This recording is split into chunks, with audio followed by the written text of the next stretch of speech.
শুক্রাচার্য বলেছিলেন, ওষুধের গুরুদেব শুক্রাচার্য বলেছিলেন, শোনো আমি তোমাকে কি কথা বলতে চাই, রাবণ কুম্ভকর্ণ দুটো ছেলে তোমার খুব বীর, তোমার খুব গর্ব, কিন্তু এতে সোনার লঙ্কা কিন্তু রক্ষা হবে না।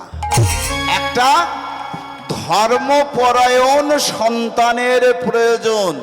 বলছে গুরুদেব কি করব? বলছে আপনি একটা কাজ করুন।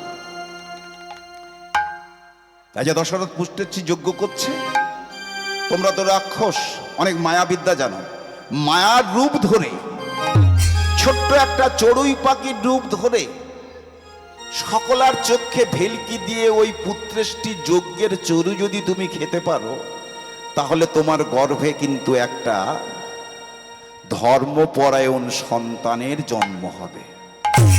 ঠিক যখন ওই পুত্রেষ্টি যজ্ঞটা হয়, রাবণের মা নিকষা চড়ুই পাখির থেকে ছোট একটা চড়ুই পাখি সেই রূপ ধরে সকলার চোখকে ফাঁকি দিয়ে ওই পুত্রেষ্টি যজ্ঞের চরু খেয়েছিল, খেলে তার থেকে বিভীষণের জন্ম হয়। তাহলে যে যজ্ঞের চরু খেয়ে এক ভগবান চতুরংশে রাজা দশরথের ঘরে এলো, সেই যজ্ঞের চরু খেয়ে যদি বিভীষণের জন্ম হয়, তাহলে রামের ভাই বিভীষণ কেন হবে না? এটা আমার কথা নয়, শাস্ত্রের কথা। কারণ আমরা যেটা পড়ি সেটা বলি, কারোর কাছে শোনা কথা নয়। তাহলে এইবার দেখা গেল কি, এইভাবে রামের সঙ্গে যখন বন্ধুত্ব স্থাপন হলো, বন্ধুত্ব স্থাপন হয়ে লঙ্কার একদম সমস্ত কথাবার্তা সব কিন্তু বলে দিলেন, কোথায় কি আছে বিভীষণ সব কিছু বলে দিলেন। তাহলে এবারে রাম আর রাবণের যুদ্ধ শুরু। যুদ্ধ শুরু হয়ে সেই যুদ্ধে রাবণ বধ হয়ে গেল। ভগবান শ্রী রামচন্দ্র কি করলেন? বিভীষণকে স্বর্ণ লঙ্কার স্বর্ণ সিংহাসনে রাজা করে দিলেন। রাজা যখন করে দিলেন, কিন্তু দিবানিশি কিন্তু সে রাম ছাড়া অন্য কোনো কথা জানে না। তাহলে দেখতে হবে কি না, যুগে এক একটা যুগে এক একটা অবতার। ত্রেতা যুগে ভগবানের রামচন্দ্র। তাহলে দেখা গেল কি, কারণ এই কথাটা আপনারা সবাই জানেন, একটু ছোট করে এই পারে নিয়ে আসি। তাহলে দেখা গেল কি, ত্রেতা যুগের বয়স কত বাবা? সত্য যুগের পরমায়ুর কথা বলি, তারপরে ত্রেতা যুগের বলবো। সত্য যুগের পরমায়ু হলো 17,28,000 বৎসর। মানুষের পরমায়ু 1,00,000 বৎসর। কারণ এই কথাটা এলো যখন একবার বলি, তাহলে দেখা গেল আমাদের কলির যুগের পরমায়ু কত? 4,32,000 বৎসর। আর জীবের অরিজিনাল পরমায়ু কত? 40 বৎসর। আমাদের অরিজিনাল 40 বৎসর বয়স। দেখবেন 40 বছর বয়স যখন হবে, তখন দেখবেন গাধা, শুকুনি, কুকুর এদের পরমায়ু থাকে। তো ব্রহ্মা আরও 20 দিয়েছিলেন, ধার করা পরমায়ু নিয়ে 120 বৎসর মানুষ বাঁচে। তবে কলির প্রথমের দিকের মানুষগুলো বেঁচে গেছে। তাহলে দেখা গেল 17,28,000 বৎসর সত্য যুগের পরমায়ু, 12,96,000 বৎসর ত্রেতা যুগের পরমায়ু, দ্বাপর যুগের পরমায়ু হলো 8,64,000 বৎসর, আর কলি যুগের পরমায়ু হলো 4,32,000 বৎসর। তাহলে দেখা গেল সত্য যুগের মানুষের পরমায়ু হলো 1,00,000 বৎসর, আর কলি যুগের ধার করা পরমায়ু নিয়ে 120 বৎসর। তাহলে মহাপ্রভু গৌরাঙ্গ সুন্দর খুব সহজ সরল করে দিলেন। কেন?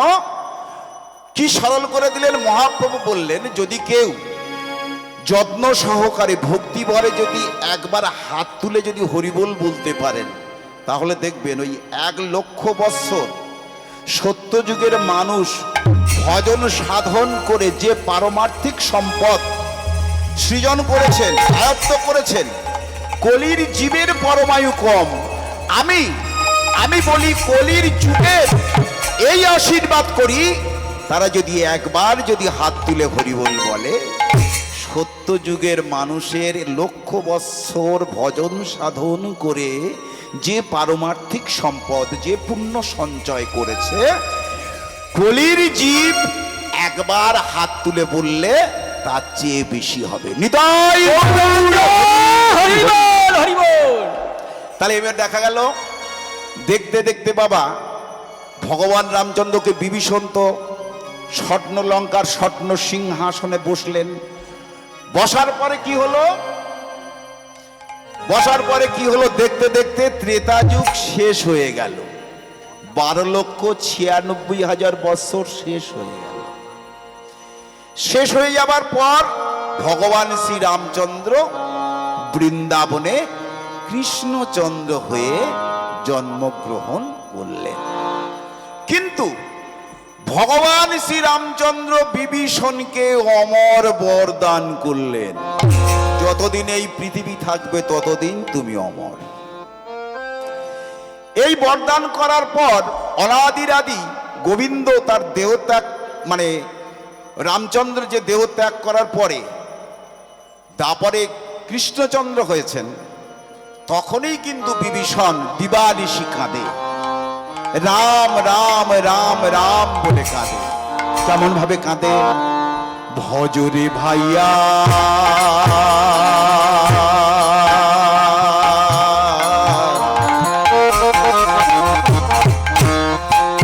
ভজরে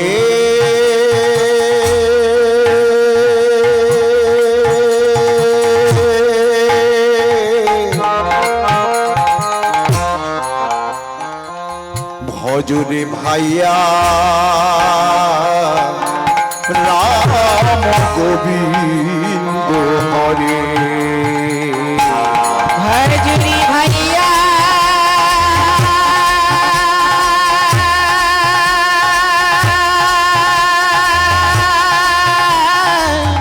রাম গোবিন্দ হরে। জপ তপ, যেটাকে জপা বলে, জপ তপ সাধন ভজরে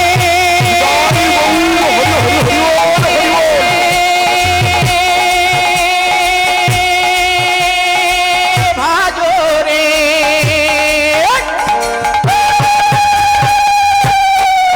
তোমেরা ভজরে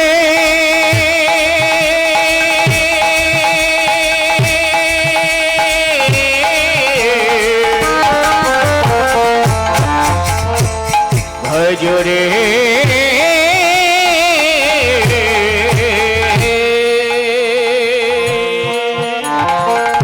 জপ তপ সাধন কুছ নাহি লাগত, जबे तबे साधन कुछ नहीं लागत। খরচত খরচত সুখ লব লাগি রে ভজরে ভাইয়া রাম গোবিন্দ হরে। ভজরে ভাইয়া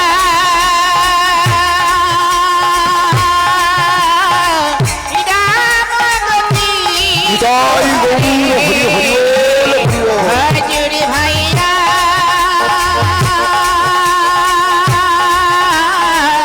রাম গোবিন্দ হরে। তাহলে দিবানিশি দিবানিশি বিভীষণ স্বর্ণ লঙ্কার স্বর্ণ সিংহাসনে বসে বসে রাম রাম করে কাঁদে। আচ্ছা, পিছনের একটা কথা বাদ পড়ে গেছে, বলে দিই। এই যে ঋষি সিংহমণি, এই যে ঋষি সিংহমণির মাথাটা হরিণের কেন আর দেহটা মানুষের কেন বললেন না তো? আমাকে অন্য জায়গায় গান করলে কিন্তু আমাকে জিজ্ঞাসা করে কেন এমন হলো। এই যে বিভাণ্ড মণি বলে একটা মণি ছিল না, সেই মণির রেত স্খলন করেছিলেন। রেত মানে কি বাবা? বীর্য। রেত স্খলন করেছিলেন দুর্বা ঘাসের উপরে। তা একটা মেয়ে ছেলে হরিণ, সে ঋতুবতী অবস্থায় ক্ষুধার জ্বালায় না দেখে শুনে ওই দুর্বাঘাসের সূক্ষ্ম সূক্ষ্ম পাতাতে রেতগুলো সব জড়িয়েছিল। সেই অবস্থায় ওই হরিণীটা, ঋতুমতী হরিণীটা ওই দুর্বাঘাসটা খেয়েছিল। দুর্বাঘাসটা খেলে এখন ওই হরিণীটা গর্ভবতী হয়। গর্ভবতী হলে সেই হরিণের গর্ভে থেকে ওই ঋষি সিংহমুনির জন্ম, যার জন্যে মায়ের মাথাটা পেয়েছে আর বিভণ্ডমণির দেহটা পেয়েছে। এই হলো ঋষি সিংহমুনি। যাই হোক, ওপারে চলে যাক। তাই এইবার যখন বিভীষণ যখন রাম রাম রাম বলে যখন কাঁদে, তখন রাম তো তার যুগ পরিবর্তন করে, দেহ পরিবর্তন করে বৃন্দাবনে কৃষ্ণ হয়েছে। দেখুন পুলক শব্দটা কত বড় অর্থ, কত বড় মানে। তাহলে দেখা গেল সেই অনাদির আদি গোবিন্দ মনে মনে চিন্তা করছে, একটা একটা যুগ পরিবর্তন হয়ে গেল, আমার দেহ পরিবর্তন হয়ে গেল। বিভীষণ কেমন ভক্ত, এখনো বসে বসে আমাকে ডাকছে। তাই ভগবান বলেন, ভক্ত আমার মাতা পিতা, ভক্ত আমার গুরু, ভক্ত আমার নাম রেখেছে বাঞ্ছা কল্পতরু। আচ্ছা, আর একটা কথা আপনারা শুনেছেন কি, সবার উপরে মনুষ্যত্ব তাহার উপরে নাই। ভাগবতে এই কথাটা কেন বললেন? ভগবান নিজেই বলেছেন সবার উপরে মনুষ্যত্ব। তাহলে বলতে পারতো যে সবার উপরে দেবত্ব। ভগবানের বাণী কেন বললেন? আমাদের মতো এই তুচ্ছ মানুষ ভগবানকে পূজা করি, ভগবানকে সম্মান করি, তবে তো সে দেবতা হয়েছে। দেখবেন এখন প্রত্যেক রাত্রে পাঁচাল গান হয়। ওই যে মনসা ঠাকুর ওই মানুষের কাছ থেকে যদি পুজো যদি না পেত, তাহলে উনি দেবী হতে পারতো না।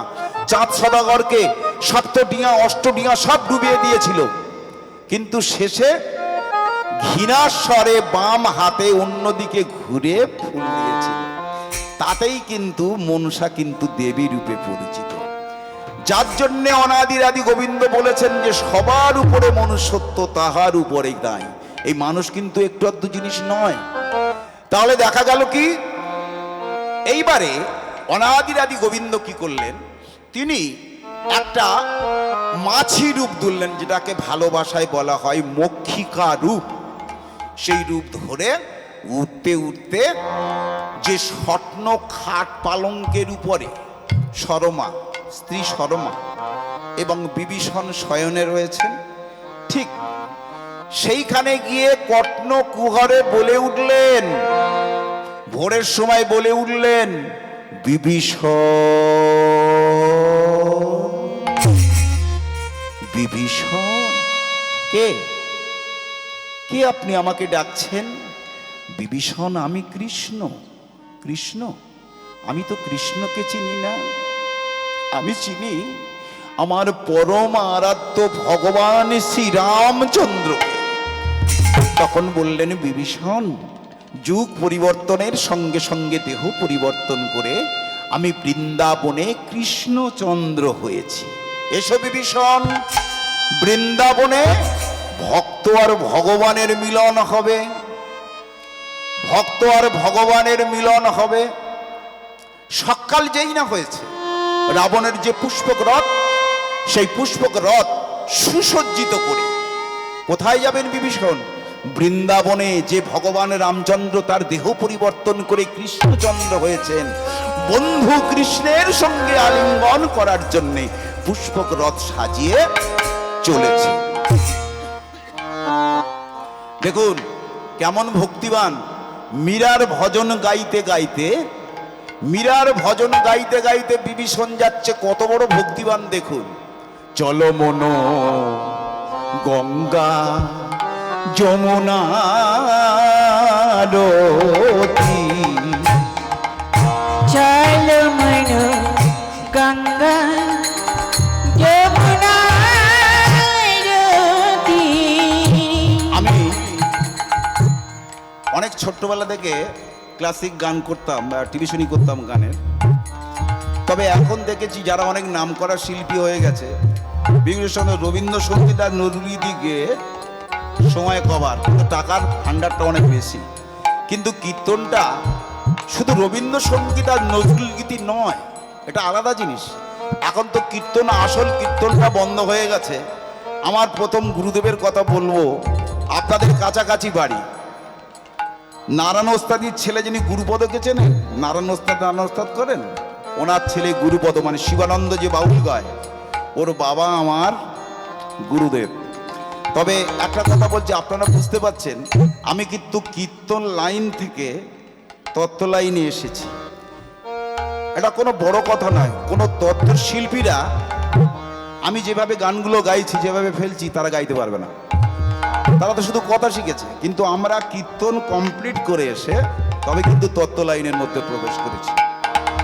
তাই যাই হোক, আপনাদের এখানকার মানুষ আমার গুরুদেব শিবানন্দের বাবা। তাহলে এইখানে তত্ত্বদর্শী কি বললেন? চলো মন গঙ্গা যমুনা তীর, গঙ্গা যমুনা নির্মল পানি। নির্মল মানে কি বাবা? সুন্দর। গঙ্গা যমুনা নির্মল পানি। এইখানে এই যে যমুনার কথাটা বলছি, আমি গান করব, কিন্তু প্রত্যেক গানে থেকে কথা বার করব। চলো মন গঙ্গা যমুনা তীর, গঙ্গা যমুনা নির্মল পানি, শীতল হও তো শরীর, মানে ঠান্ডা। তাহলে এই যে যমুনার কথা বলা হচ্ছে, এই যমুনাটা কে ছিল? আগে জানার প্রশ্ন আছে। সত্যযুগে ইনি ছিলেন বিরজা। আমি যখন বলবো সব মনে পড়বে, কীর্তন এখন ঘর ঘর হচ্ছে। যেমন সত্যযুগে রাসলীলা হতো, সেই রাসলীলা মহাপ্রভু কিন্তু প্রচার করেছেন 3 যুগ পরে, এই কলিযুগে। যার জন্যে কলম দিলেন নাম তত্ত্ব। নাম তত্ত্ব ত্রিকাল সত্য, ত্রিকাল সত্য ত্রেতা দাপর। নাম তত্ত্ব ত্রিকাল সত্য, এ নাম গুপ্ত ছিল চিরকাল। এবে নদিয়ায় এসে গৌরা বেশে প্রচারিল আমার শচীর দুলাল। শচীর দুলাল সমস্ত এসেই প্রকাশ করেছে এই ভারত ভূমির মাটিতে। তাহলে এই যমুনাটাকে সত্যযুগে একদিন বিরজার সঙ্গে অনাদিরাদি গোবিন্দ গুপ্ত রাসলীলা করছিলেন বাবা। বৃন্দাদূতি এসে রাধারানীকে বলেছিলেন, রাধে তুই যে বড় গর্ব করিস তোর কৃষ্ণের জন্যে, তোর কৃষ্ণ আজ বিরজার সঙ্গে গুপ্ত রাসলীলা করছে। রাধারানী শুনে কিন্তু অবাক হয়ে গেছিলেন যে কৃষ্ণ শুধু আমার, যে গর্ব অহংকার থাকে না, আর কারণ নয়। এই কথা শুনে এখন বিরজার কুঞ্জে খুব রাগ হরে যাচ্ছে রাধারানী। বিরজার কুঞ্জে একটা বড় লাঠি নিয়ে দাঁড়িয়ে আছে কে? শ্রীদাম। শ্রীদাম দাঁড়িয়ে আছে দেখে রাধারানীর আরো ক্রোধ বেড়ে গিয়ে বললে, এই শ্রীদাম, আমি ভিতরে যাব। তখন বলছে, কৃষ্ণের কথা মতো আমি কর্ম করছি, আমি তো দ্বার ছাড়তে পারবো না।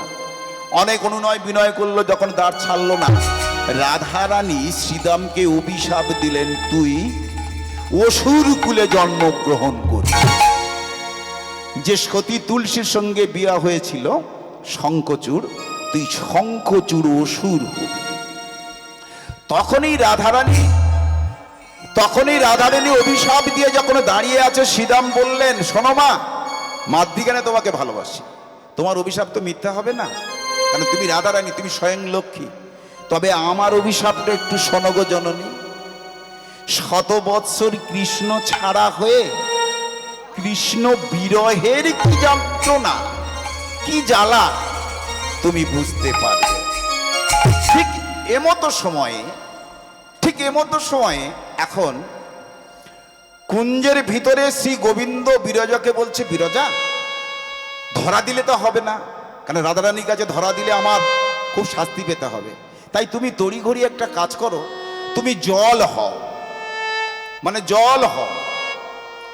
তাড়াতাড়ি তড়িঘড়ি বলছে, আমি না জল হলাম, আপনি কি করবেন? তখন বলছে, কেন আমি সাপ হব? এখন বলার পর বিরজা জল যখন হয়েছেন, শ্রীকৃষ্ণ একটা কালরূপের সাপ হয়ে জলের উপর থেকে পালিয়ে যাচ্ছিল। ঠিক রাধারানী তখন মনে মনে চিন্তা করলেন, যখন যার মানুষের রাগ হয় দিকবিদিক জ্ঞান থাকে না, রাধারানী একটা ময়ূরের রূপ ধরল, ময়ূরের আহার সাপ। তিনি কি করলেন, ক্রোধ ভরে অনাদির আদির গোবিন্দের 3 জায়গায় ঠোঁট দিয়ে আঘাত করেছিলেন। আঘাত করার জন্য 3 জায়গায় বেঁকে গেছিলেন বলে অনাদির আদি গোবিন্দের ত্রিভঙ্গ মুরারি বলা। তাহলে এমনি দেখুন, এইভাবে যখন আঘাত করলেন, আঘাত করার পরে বিরজাকে অভিশাপ দিলেন, রাধারানী তুই যেমন আমার গোবিন্দকে সাহায্য করেছিলিস, তুই ওই জল হয়ে থাকবি, স্বরূপ তুই খুঁজে পাবি না। আর ওই যে কালরূপের সাপ, সেই সাপটা কোথায় আছে জানেন? মহাদেবের গলায় যে সাপটা আছে ভগবান, ওর নাম হলো উদয় নাগ। মহাদেবের গলায় যে সাপটা আছে ওই কিন্তু কৃষ্ণ, তার নাম হলো উদয় নাগ। তাহলে বুঝতে পারলেন, গঙ্গা যমুনা নির্মল পানি, শীতল হও তো শরীর। তাহলে দেখা গেল বংশী বাজায় তো গাবো তো কান হো, बंसी बजाता गावत काम है। বংশী বাজায় मुरली হরি হরি হরি হরি হরি।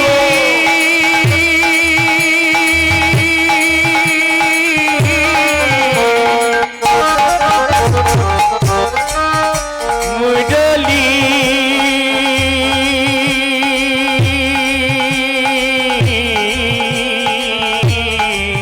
मुरली मुरली मुरली। এখানে বললেন কি, এই ভজনটার মানে বংশী মানে বাঁশি, বংশী বাজাও তো, বাজাও তো মানে বাজাতে, বংশী বাজাও তো গাবো তো কান হো। বংশী বাজিয়ে গান করতো কে? কান হো মানে কানাই। বংশী বাজাও তো গাবো তো কান হো, সঙ্গ লিয়ে বলবীর। কাকে সঙ্গে করে নিত? দাদা বলরামকে সঙ্গে করে নিয়ে শ্রী যমুনার কুল থেকে বাঁশিটা বাজাতো। তাই বললেন বংশী বাজাও তো গাবো তো কান হো, সঙ্গ লিয়ে বলবীর।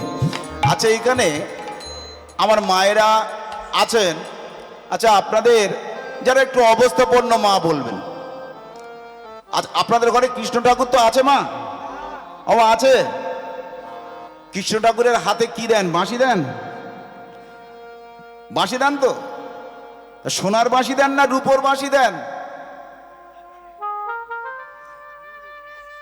এইখানে একটা একটা প্রশ্ন আছে, দেখবেন ভগবানের হাতে যে বাঁশিটা থাকে, সেই বাঁশিটা হলো 24.5 পর্ব বাঁশ, হাফ পর্বেতে বাঁশি।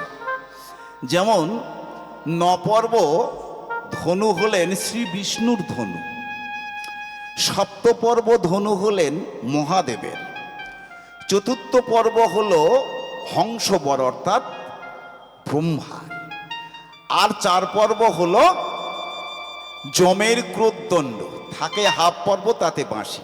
কিন্তু আর এক জায়গায় একটু অন্যরকম কথা বলছে, সেটাও আমি বলবো। তাহলে দেখা গেল এই যে, হ্যাঁ বলুন দাদা।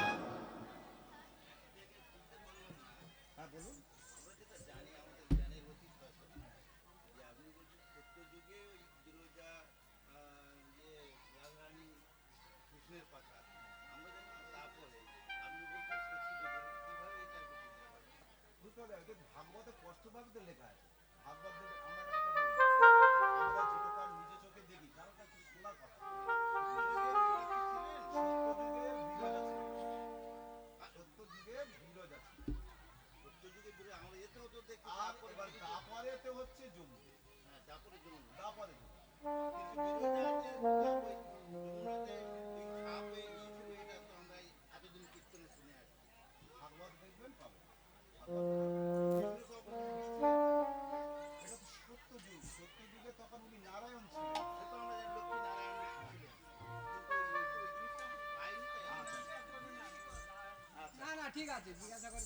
না ঠিক আছে, এ তো বড় আনন্দের বিষয়। জিজ্ঞাসা করেছেন, খুব ভালো জিনিস, এতে আমি আনন্দিত, আমি কোনো রাগ নেই। কারণ তিনদপি শুনেছেন তরুর উপর সহিষ্ণু না অমানিন মানদেন কীর্তনিয়া সদাহরি। আমি এমন কীর্তনিয়া হলাম, যদি মানুষের সঙ্গে যদি আমি সমানে যদি তর্ক করে গেলাম আর বুকে যদি হাত চাপড়ালাম আর আমার ধরে তো ধোলাই কেটে দিল, এটা কিন্তু কীর্তনিয়া নেই। কীর্তনিয়ার নিয়মটা হলো দুর্বা ঘাসের মতো। যেমন দুর্বা ঘাসের ওপর থেকে আপনি যদি মারিয়ে যদি চলে যান, দুর্বা ঘাস কিন্তু একবার প্রতিবাদ করবে না, কেন তুমি আমার উপর থেকে পদদলিত করে চলে যাচ্ছ। তাহলে কিন্তু সে কীর্তনিয়া নয়। ভুল আমার হতে পারে, আমিও তো তর্ক করতে চাই না, ভুল তো আমার হতে পারে, কিন্তু আমি যেটা পড়েছি সেটাকে আপনাকে বললাম। যেমন আপনারা একটা কথা শুনবেন, যেমন এই যে রাজা বিশ্বদর্পী যিনি কালীয় নাগ হয়েছিলেন, একটা কথা বলি, আপনারা দেখবেন ভাগবতে দেখবেন উশীনগরের রাজার নাম হলো বিশ্বদর্পী, যিনি কালীয় নাগ হয়েছিলেন।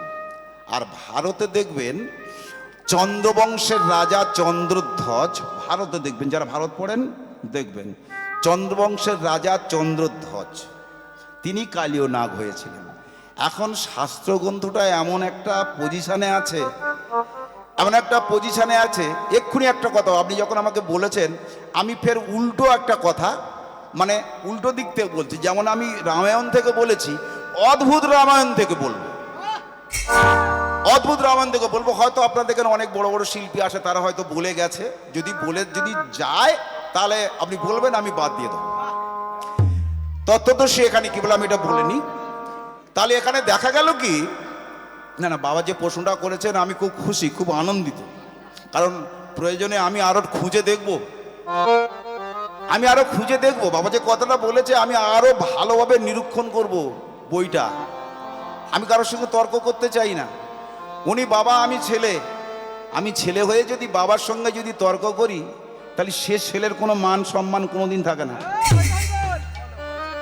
নিতাই গৌর প্রেমানন্দে হরি বল, হরি বল, হরি বল। যে ছেলে বাবার সম্মান করে না তার বৃথাই জন্ম।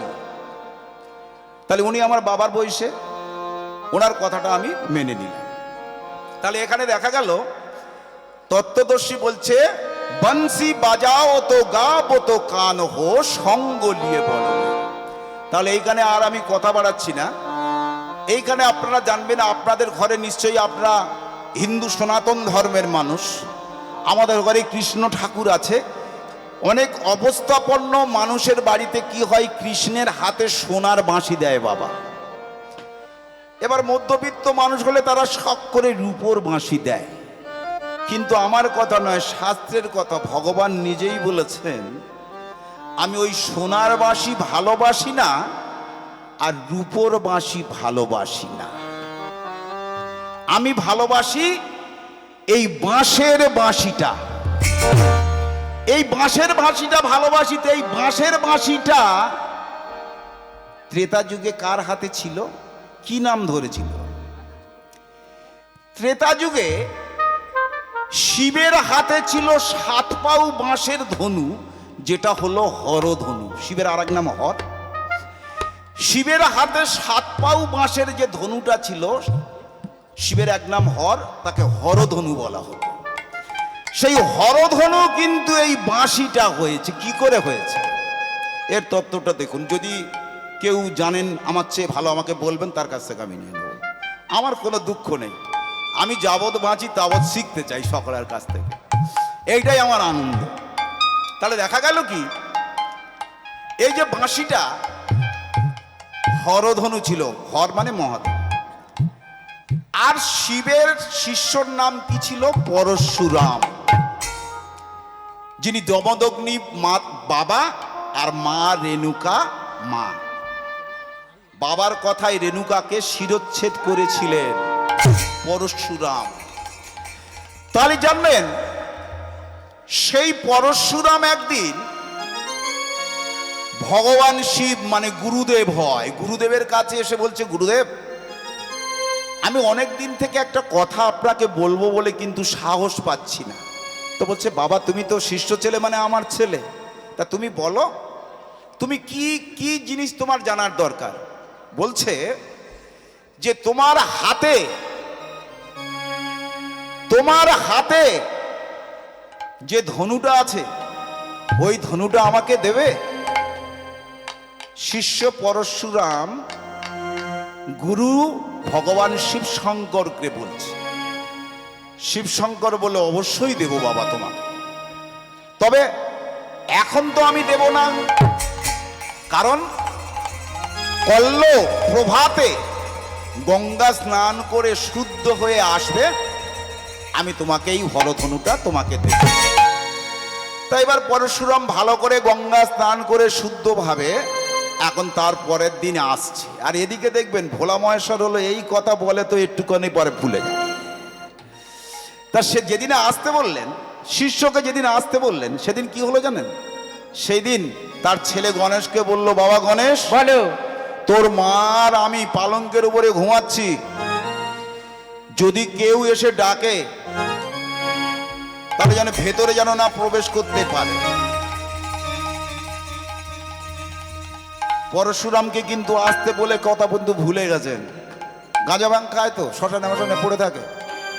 তাহলে দেখা গেল এইবারেতে পরশুরাম যখন আসছে, ছেলে গণেশকে বলেছে কেউ যেন ঘুমের ব্যাঘাত যেন না ঘটায়, কেউ যেন না আমার জাগায়। গণেশ তো একটা গদা নিয়ে তো এবার এদিক ওদিক করে পাহারা দিচ্ছে। পাহারা যখন দিচ্ছে, এমতো সময় পরশুরাম তো প্রবেশ করেছে। পরশুরাম যেই না প্রবেশ করেছে তখন বলল, কে রে? বলে, গণেশ দাদা আমি একটু ভিতরে যাব। বলছে, না, বাবার মা ঘুমাচ্ছে, বাবা মা বলেছে যাতে ঘুমের ব্যাঘাত না ঘটায়, আমার পাহারা দিতে বলেছে, তাই আমি পাহারা দিচ্ছি। পরশুরাম মনে মনে চিন্তা করছেন, গুরুদেব কালকেরই আমাকে বলল যে ভালো করে শুদ্ধভাবে স্নান করে আসার পরে তারপরে আমার এই ধনুটা তোমাকে দেব। আরে কি কথাবার্তা! তখন বলছে, গণেশ দা তোমার কাছে অনুরোধ করছি তুমি পথটা ছেড়ে দাও। বলছে, না, বাবা বারণ করেছে। ভোলা মহেশ্বর তো গাঁজা ভাঙকে সব ভুলে যায়। এইবারে জোর করে ঠেলাঠেলি, আস্তে আস্তে জোর করে ঠেলাঠেলি করছে যাবার জন্য। তারপর কি হলো? পাঁজাবাজি হয়ে গেল। পাঁজাবাজি হতে হতে রাগারাগি হয়ে এবারে কি করলো? কিলোকিলি যখন শুরু হয়ে গেছে গণেশ আর পরশুরাম, এখন এইভাবে কিলোকিলি যখন শুরু হয়ে গেছে না, পরশুরাম একটা ঘুষি মেরেছে গণেশের দাঁতে।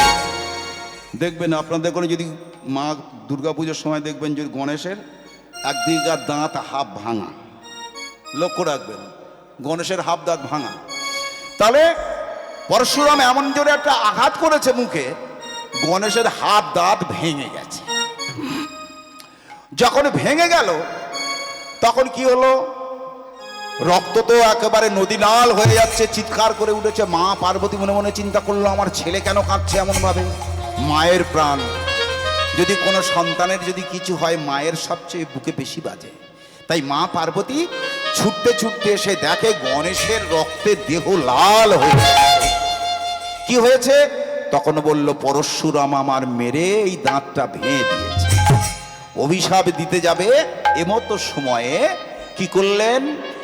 এমতো সময়ে ভগবান শিবশঙ্কর বললেন, পার্বতী, গণেশ যেমন তোমার ছেলে, ও তো আমার শিষ্য, ও তো তোমার সন্তান। ভুল তো আমি করেছি, আমি ওকে আসতে বলেছি, আমার মনে নাই, যার জন্য অকারণ ভাই ভাই মারপিট করে কিছু একটা হয়েছে, তুমি সাপ গালটাল দিও না। এবার গুরুদেবের কাছে গিয়ে গুরু মাকে মানে মা পার্বতীকে প্রণাম করে বলছে, মা তোমার ছেলেকে মেরেছি, তুমি আমায় ক্ষমা করো। বাবা শিবের কাজ চরণ ধরেও কাঁদছে। বলছে, ঠিক আছে ঠিক আছে।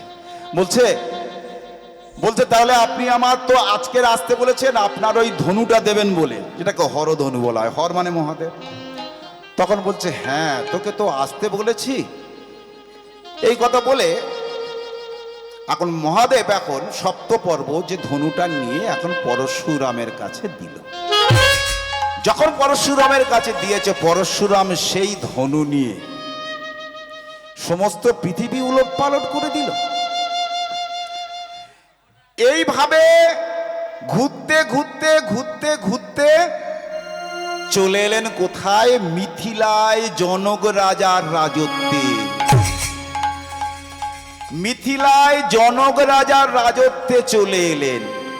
এসে কি করলেন? জনক রাজার কোলেতে তার একমাত্র কন্যা সীতা ছিল, তখন 5 বৎসর বয়স। দেখে তখন বলছে, মানে সীতার ওপর দেখে খুব সুন্দর, তো দেখে লোভ পড়েছে। তখন বলছে, মহারাজ যদি আপনি অভয় দান করেন, একটা কথা আপনাকে আমি বলতে পারি। বলছে, আমি অভয় দান করব, বলো। তখন বললেন, ওই মেয়েটা কার? তখন বলছে, আমার কন্যা সীতা। বলছে, আপনি আমাকে অভয় দান করেছেন, আপনি যদি কিছু না মনে করেন, ওই সীতাকে আমি বিয়ে করতে পারি। দেখুন পরশুরামের বয়স কত, আর সীতার বয়স তখন 5 বৎসর। তখন বলছে, দেখো আমার সীতা এখনো বিবাহের যোগ্য হয়নি, কারণ যখন বিবাহের যোগ্য হবে আমি তোমার সঙ্গে বিয়ে দেব, কারণ তুমি হলো পরশুরাম, তোমার চরণ চিহ্ন নারায়ণের বুকে, তাহলে তোমাকে আমি জামাতা রূপে যদি পাই তাহলে আমার কিন্তু বড় সৌভাগ্য। তখন বলছে, বেশ, আমি তো 14 বছরের জন্য ভজন সাধনে যাচ্ছি, আপনি একটা কাজ করবেন, এই হরধনুটা আমি দিয়ে গেলাম আপনার কাছে, কারণ মেয়েদের যখন যোগ্যবান হবে তখন তো এখনকার দিনের মেয়েদের নয়।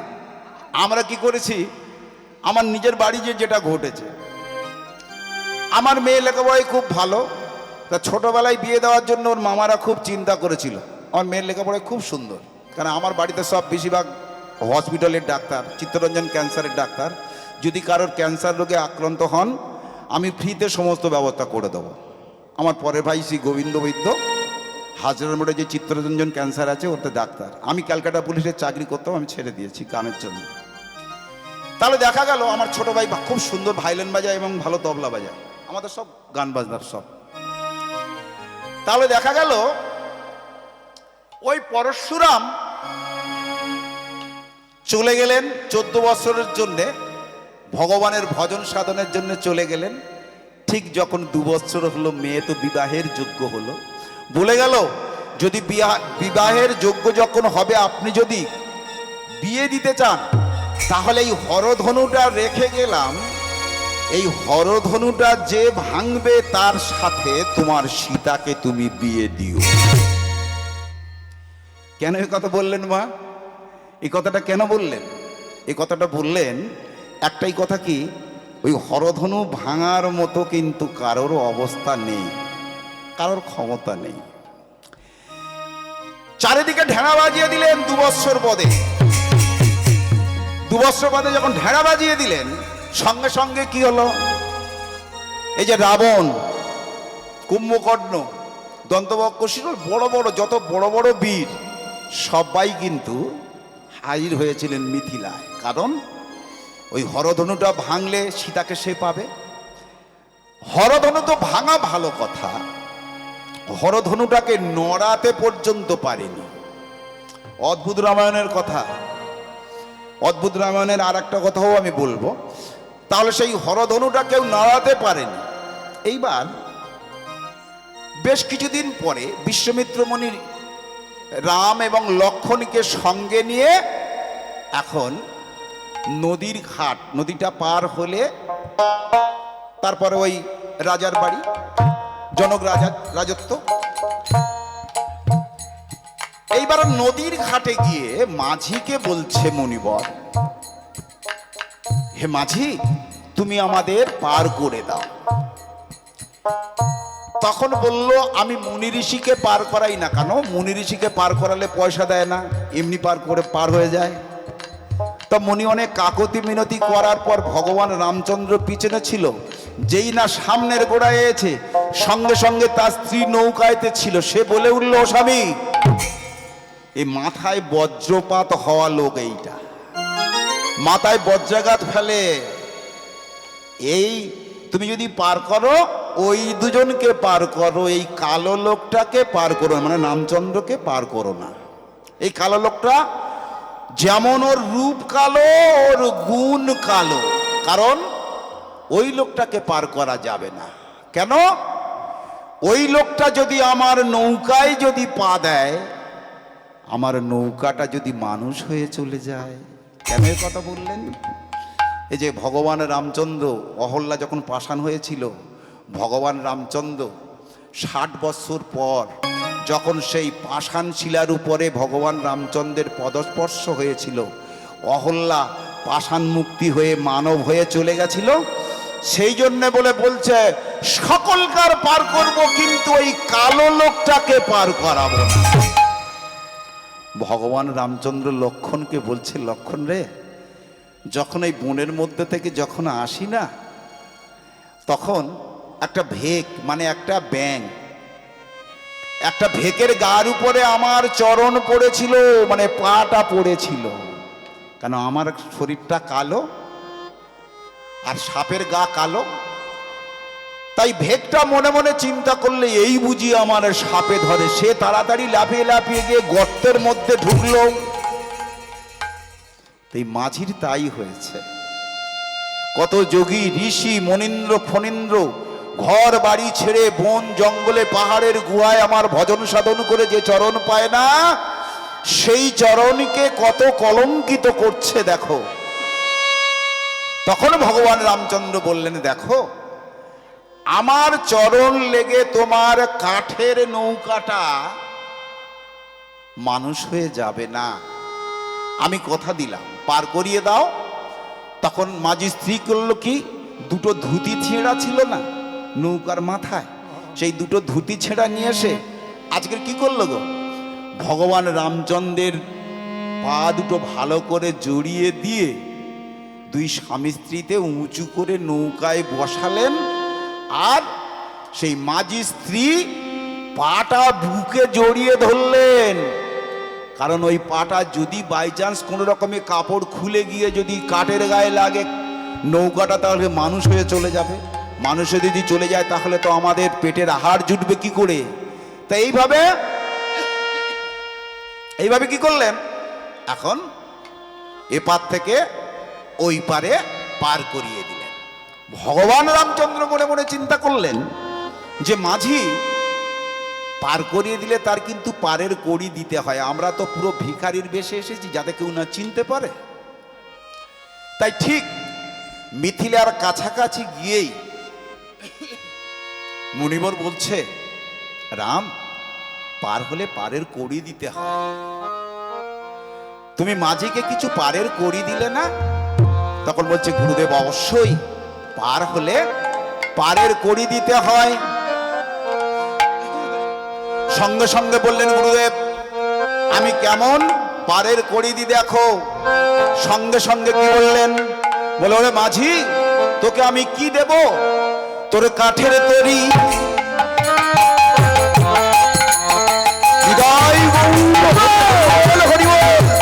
কাঠের তরি সোনা হবে, হরিবল হরিবল তরি সোনা হবে। আমি এই আশীর্বাদ করলাম তোরে, কাঠের তরি সোনা হবে। আমি এই শিবার করলাম তোরে,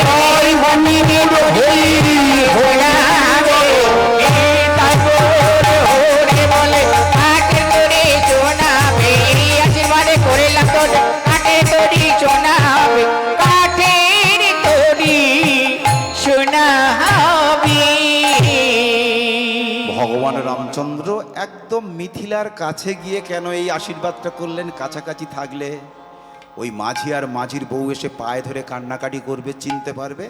একদম মিথিলার রাজ্যের, জনক রাজ্যের কাছে গিয়ে বললেন, ওরে মাঝি, পার হলে পারের কড়ি দিতে হয়।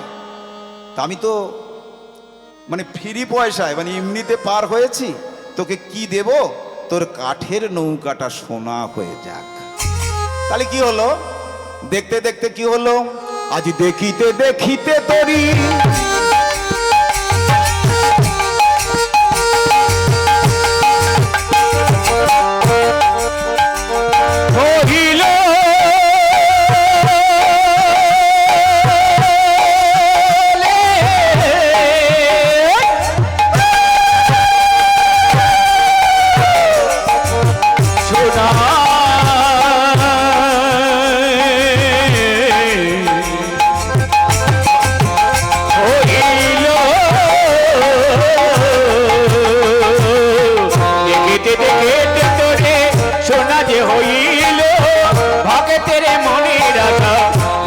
ভগবান পুরিল দেখিতে দেখিতে করি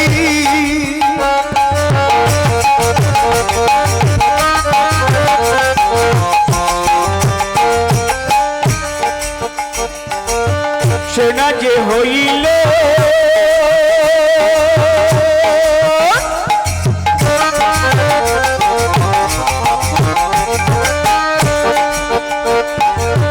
ভগতির মনির আশা ভগবান পুরিল তো আশা পূরণ হলো আশা পুরাণ হলো তো আশা পূরণ হলো আশা পুরাণ হলো সবাই মিলে হরি বলে আশা পুরাণ হলো সবাই মিলে হরি বলো এই তো আশা পুরাণ হলো সবাই মিলে হরি বলো এই তো আশা পুরাণ হলো সবাই মিলে হরি বলো এই তো আশা পুরাণ হলো এই তো আশা পুরাণ হলো এই তো আশা পুরাণ হলো এই তো আশা পুরাণ হলো। তাহলে দেখবেন ভগবানকে যারা ডাকে, যদি একবার প্রাণ ভরে ডাকে, ভগবান কিন্তু সে ভক্তের মনের আশা পূর্ণ করে। সেই জন্য বললাম যে 1,00,000 বৎসর ভজন সাধন করে সত্যযুগের মানুষ যে পারমার্থিক সম্পদ মানে পুণ্য সঞ্চয় করে, যদি কলৌজীবের মানুষ একবার ভক্তি ভরে মনে প্রাণে যদি গৌরহরির কাছে আত্মসমর্পণ করে, মানে হাত তুলে স্যালেন্ডার হয়, তাহলে কি হবে? সেই 1,00,000 বৎসরের ভজন সাধনের চেয়ে বেশি পুণ্য ফল সংগ্রহ করবে। তাহলে দেখা গেল এইবারে এইবার ভক্তের মনের আশা পূর্ণ করে যখন মিথিলার রাজত্বে ভিতরে প্রবেশ করেছে, প্রবেশ করে দেখছেন যে বড় বড় রথী মহারথীরা তারা কিন্তু সবাই দাঁড়িয়ে আছে মুখটা নিচু করে। মরিবার বললেন, রামচন্দ্র তুমি যাও, ধনুটাকে ভাঙো। ভগবান রামচন্দ্র গিয়ে যেই ধনুটাকে ধরেছে, ধনুটা ছোলার মতো উঠে এলো। এত বড় বড় বীর ছিল, তারা কিন্তু কেউ নড়াতে পারেনি। এত বড় বড় বীর ছিল, কেউ নড়াতে পারেনি। কিন্তু ভগবান রামচন্দ্র যেই হরধনুটা ধরেছে না, সঙ্গে সঙ্গে ছোলার মতো উঠে এসেছে।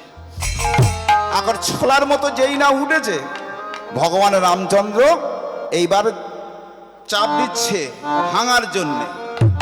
তখন হরধনু কানে কানে কি বলছে? বলে হলো না, হলো না, হলো না, হলো না, পারবে না, পারবে না, পারবে করে পারবি না, আমি যদি নাহি উঠি, পারবে না, পারবে না, আমি যদি নাহি উঠি, পারবি না, পারবি না। শোনো, আমি কৃপা করে তোমার হাতে উঠেছি বলে তুমি তুলেছো। ভগবান বললেন, তাহলে তুমি উঠলে কেন? বলছে, আমি উঠলাম কেন জানো? কারণ সীতা হলো লক্ষ্মী আর তুমি হলে নারায়ণ। লক্ষ্মীকে তো অজায়গায় কুজায়গায় দেওয়া যায় না, তাকে তো নারায়ণের হাতে দিতে হবে, তা না হলে তো আমি সারা জীবন সাব্যস্ত হয়ে ঘুরবো। তাই আমি তোমার হাতে উঠেছি। বলে, ভাঙছো না কেন? বলছে, আমি ভাঙবো, ভাঙবো। বলছে, তবে আমার একটা মনের আশা আছে, যদি তুমি আমার মনের আশাটা পুরাও, তাহলে কিন্তু আমি তোমার হাতে ভাঙবো। অনাদিরাদি ভগবান শ্রী রামচন্দ্র বলে উঠলেন, হরধনু বলো, তোমার মনের কি আকাঙ্ক্ষা আছে আমার কানে কানে বলো। তখন ওই হরধনু বলে উঠল, আমার মনের এই আশা। কি আশা? যে তোমার মুখাশ্রিত পাবো এবং তোমার মুখে থাকবো। অনাদিরাদি গোবিন্দের আর বুঝতে দেরি রইল না, তিনি বুঝতে পারলেন এটা কি চাইছে। হরধনু কি চাইছে? মুখাশ্রিত মানে মুখের এঁটোটা চাইছে। বলছে, তুমি যেটা চাইছো সেটা বাঁশি তো? তখন বলছে, হ্যাঁ প্রভু, তোমার মুখে আশ্রয় পেয়ে তোমার মুখাশ্রিত, তোমার মুখের যে এঁঠো সেটা আমি পেতে চাই, এইটুকুই আমার মনের আশা। ভগবান রামচন্দ্র বললেন, দেখো হরধনু, এ যুগে তো হবে না।